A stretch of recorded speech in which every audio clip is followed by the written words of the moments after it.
Everyone online will tell you French immersion is worth staying in. But after 10 years of teaching grade 1 French immersion in Langley, I'd say it depends entirely on which child we're talking about. And that's what this video is about. If your child is in the French immersion program right now and you're not 100% sure if it's the right fit, I want you to watch this whole thing before you make any decision. Because the question isn't, should we keep them in the French immersion program? The question is your child thriving or are they just surviving? I've been teaching grade 1 French immersion for a decade. So when I started to help families buy and sell homes in Langley, I quickly realized I had an angle that most realtors don't. Because I've been in these classrooms, I know what thriving looks like and I know what struggling looks like. And so when families ask me about schools during their home search, I'm not just pointing them to a website, I'm talking to them from inside the experience. I've watched this play out across hundreds of families. Kids who absolutely thrived, kids who quietly struggled, and siblings in the same household having completely opposite experiences in the exact same program. Parents moving to Langley BC want to know which schools have French immersion. Is it worth enrolling? And what happens if it's not the right fit? That's a question I can actually answer. So today, I'm going to walk you through everything I've seen, the good, the hard, and what actually matters when you're making this decision. I want to start with the case for French immersion because I think it deserves to be made fully before going into the nuance. The research on bilingual education is real. Children who go through the full French immersion program and come out the other side are genuinely ahead in certain ways. Stronger working memory, better ability to switch between tasks, and yes, the language itself opens doors in Canada that English-only schooling doesn't. The benefits of French immersion are well documented. Cognitive advantages, career opportunities in federal government, in bilingual cities, and in international businesses. There's a reason why Langley families choose this program. And honestly, for the right child, it's one of the best things you can do. I've seen students in French immersion who just light up. They love the challenge, they pick up the language quickly, they feel capable and confident, and school feels really exciting for them rather than stressful. And one thing I've seen consistently across the families where French immersion really works is that the parents are in it too. Not because they speak French, most of them don't, but because they show up at home every day in the ways they can. Daily reading matters enormously when a child is acquiring a second language. Repetition and exposure to French vocabulary, to sight words, to the sounds of the language, that's what actually moves the needle in language acquisition. And the good news is you don't have to speak French to make that happen. Schools provide incredible resources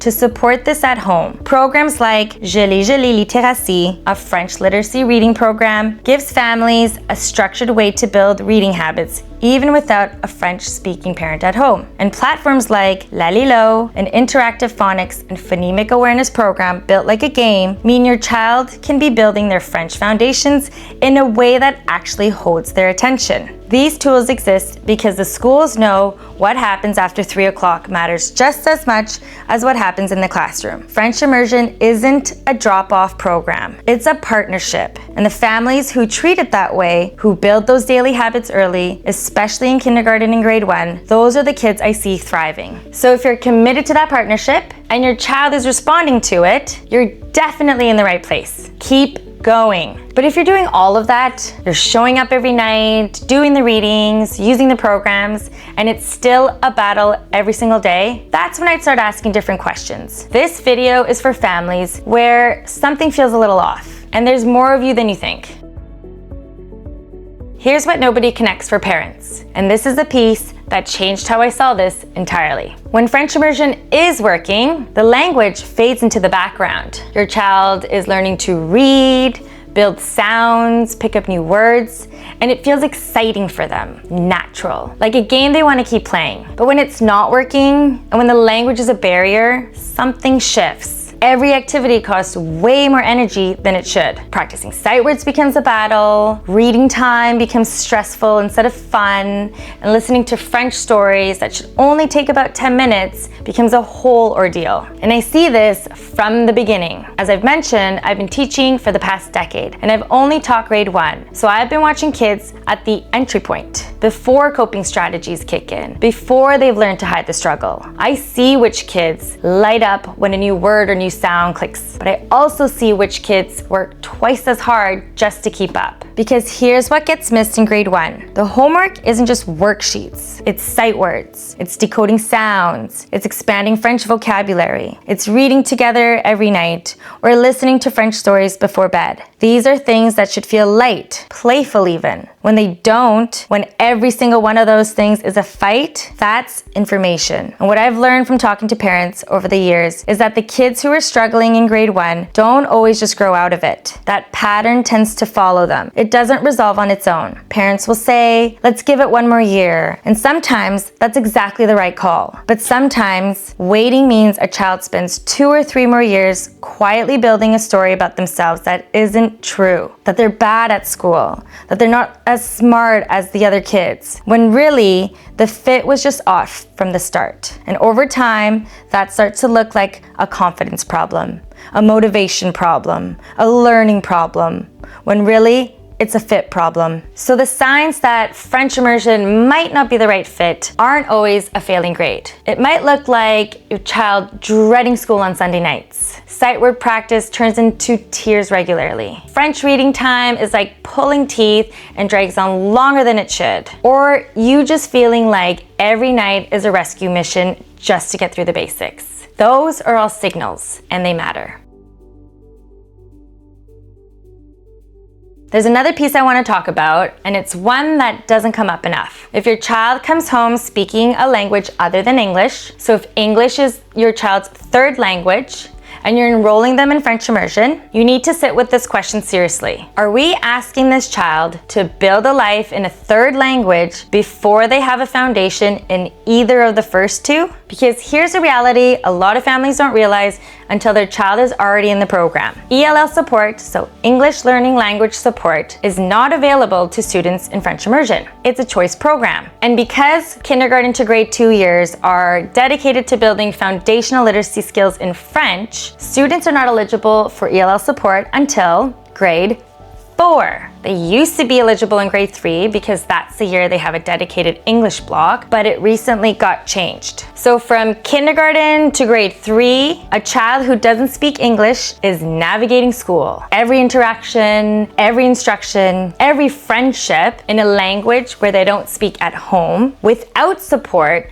that would normally be available to them. That's not a small thing. And the part that I think that gets completely overlooked is what this does socially. In those earlier years, friendships aren't built in those big, deep conversations. It's in those small, fast, in-between moments. A joke on the playground, or figuring out the rules of a game, or telling someone something funny that happened at home or at recess. Those moments require language. Quick, confident, natural language. When a child is still working to find their words, those moments pass them right by. Other kids move on, connections don't form the same way. And that isolation, even if it's subtle, even if the child can't name it, affects how they feel about school every single day. I've seen kids who are bright, curious, social children at home who are completely withdrawn at school. Not because something's wrong with them, but because they don't have the language to be themselves. So if your child is learning English as a second language alongside another home language, I'd ask you to think carefully about whether French immersion is the environment where they're going to build the communication skills they need most right now. Not forever, just right now. There's no shame in choosing the English program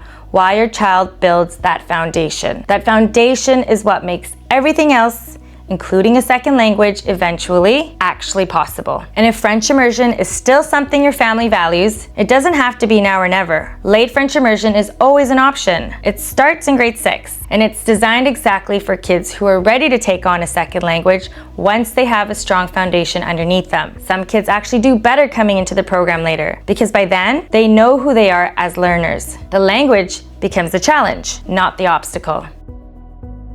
And related to this, there's a question I think more parents need to give themselves permission to ask. If a child is working on the basics of getting through the day, following a routine, managing their emotion, knowing how to self-regulate when something doesn't go their way or when something's hard, knowing how to ask for help, why are we adding another mountain for them to climb? I say this with so much care because I see these kids. They're not behind, they're not broken. They're just at a stage where the most important work that could be done is how to cope and how to be in the world, how to regulate, how to be kind, how to follow expectations in a classroom environment that sets them up for success for everything else that comes after. Executive functioning skills like self-regulation, emotional coping, basic independence in a school day. These are the foundation everything else is built on. Reading, writing, math, language, friendships, all of it. And French Immersion is a beautiful program, but it is an added layer of complexity. It is one more mountain to climb. So if your child is already working hard just to get through a regular school day, if those basic skills are still being built, I'd ask you to think about if this is a year to add that layer, or if the most loving thing you can do is to give them a year to build that foundation. How many mountains do we ask them to climb at once? This is not a rhetorical question. It's one worth sitting with.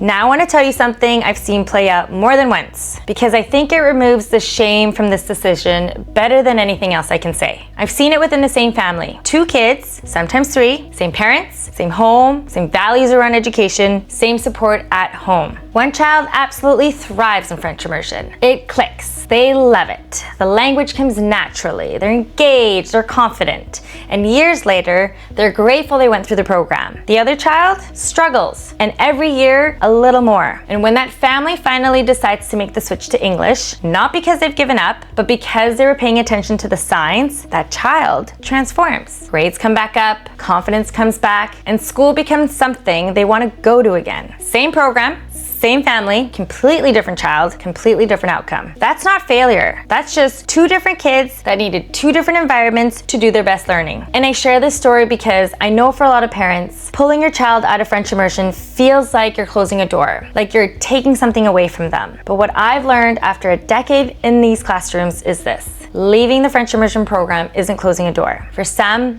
it's opening up a new door.